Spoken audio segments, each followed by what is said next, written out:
Namaku Arsilah Maura Rumi dari Universitas Garut. Ini merupakan cerita horor yang aku alami sendiri saat duduk di bangku SMA dan mondok di pesantren Al-Furqon Cibiuk, Garut.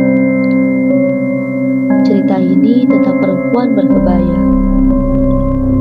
Di suatu pagi, tepatnya jam 5 pagi, aku ada jadwal mata pelajaran bahasa Inggris. Lantas, aku masuk kelas untuk belajar. Pada saat aku menunggu ibu guru untuk masuk, aku pun mengantuk sehingga mulai tertidur.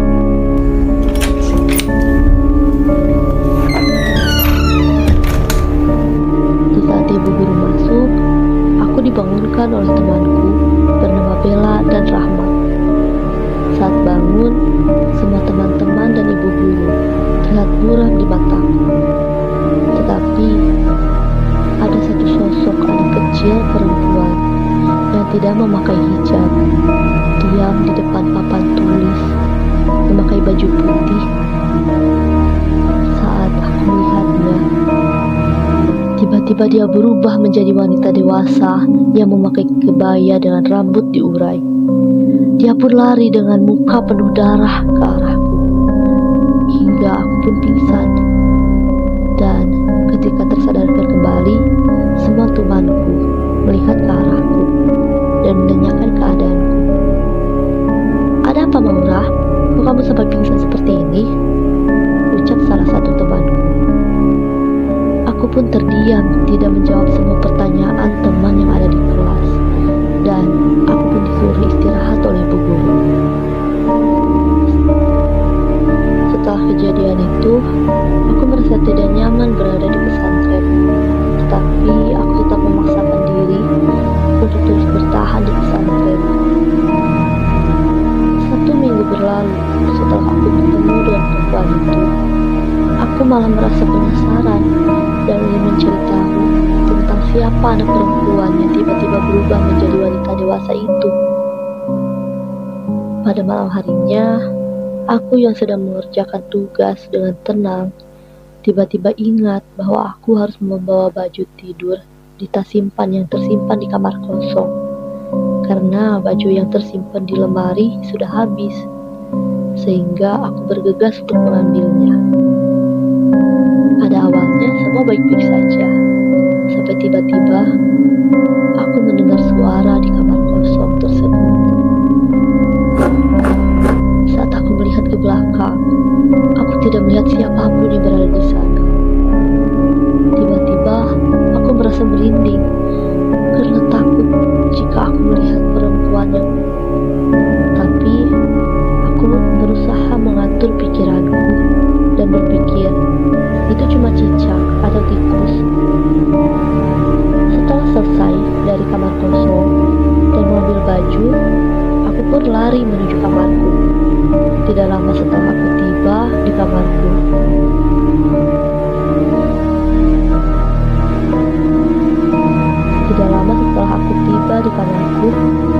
ternyata teman-temanku pun baru kembali dari kamar mandi sambil berlari dengan nafas yang masih tersengal-sengal. Mereka bercerita melihat sesosok kuntilanak di dekat kamar mandi pojok. Aku pun yang saat itu belum ke kamar mandi untuk membersihkan diri, menjadi takut karena teman-teman bercerita bertemu dengan hantu. Aku sendiri yang belum ke kamar mandi, berusaha memberanikan diriku untuk pergi ke sana sendirian. Setelah memastikan situasi aman, karena aku gak mau melihat sosok hantu menyeramkan lagi. Saat itu, aku memang tidak melihat apa-apa, tapi di kamar kosong, aku mendengar suara-suara.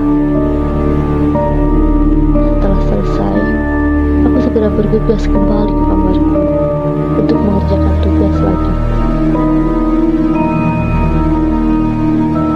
Saat aku masuk kamar dan mengerjakan tugas, aku mendengarkan suara tangisan dari kamar kosong tempat aku menyimpan tas simpan.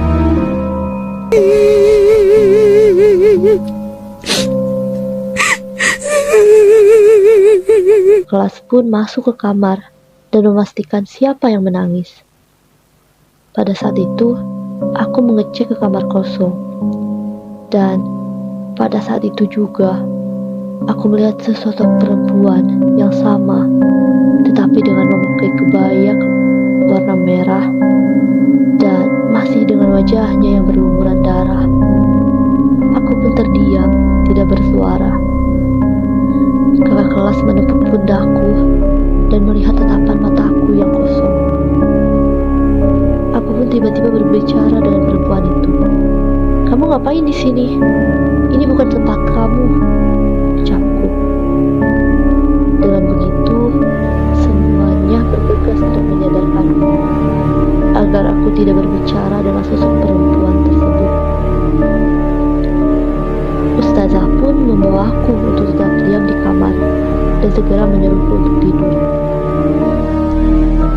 Setelah beberapa bulan di pesantren itu, aku mulai terbiasa dengan semua gangguan yang menghampiriku.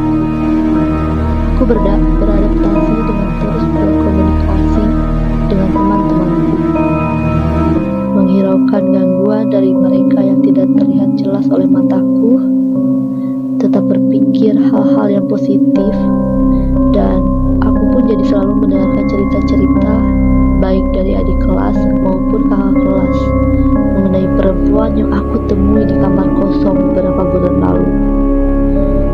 Karena rasa ingin tahuku membawaku pada informasi mengenai perempuan tersebut. Perempuan itu ternyata memang sering memakai baju kebaya pengantin berwarna putih maupun merah, dan memang hampir semua santriwati sering melihat dia di tempat jemuran, kamar mandi, di kamar kosong, dan di tangga. Sosok perempuan itu sering menangis setiap malam. Aku pun awalnya tidak tahu kenapa, tapi aku lihat ada banyak darah di badannya dan di wajah perempuan itu. Aku mempunyai indera keenam, tetapi belum terlalu peka akan mereka. Jadi, aku bisa melihat dan mendengarkan suara dia, tetapi tidak begitu jelas. Aku pun sering secara tidak sengaja melihatnya. Pada saat aku kenal dengan pria